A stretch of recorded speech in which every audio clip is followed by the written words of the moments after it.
हल्के वस्त्रों में सजी एक युवती को लकड़ी के ढांचे से बांधा गया है और वह सामने खड़े जल्लाद से उसे मुक्त करने की गुहार लगा रही है, पर वह अनसुना कर देता है और सीधे कैंची से उसका पेट खोल देता है। तत्काल ही युवती को तीव्र वेदना होती है। जैसे जैसे जल्लाद की कैंची आगे बढ़ती है, युवती की सांसें थम जाती हैं और उसकी आंतें बाहर निकल आती हैं। इस पल मैरी को झांक नहीं है कि वह भी शीघ्र ही इस अंधकारमय जाल में फंसने वाली है। बचपन में मैरी को पिता से बहुत यातना मिली थी, इसलिए उसने किशोरावस्था में घर त्याग दिया और सामान्य जीवन जिया।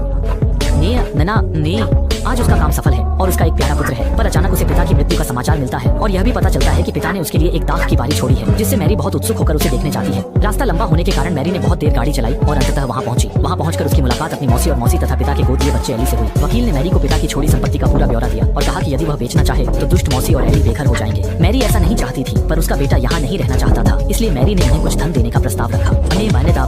मौसी ने खुशी खुशी मान लिया। उसी रात उन्होंने भोजन किया, पर कुछ गड़बड़ हुई और वे बेहोश हो गए। जब मैरी उठी तो उसने खुद को बंधा हुआ पाया। पता चला कि मौसी ही वह जल्लाद थी जो पहले दिखी थी। उसने मैरी पर स्वामित्व हस्तांतरण पत्र पर हस्ताक्षर करने का दबाव डाला। तभी एक सिपाही मैरी के पास आया और बोला,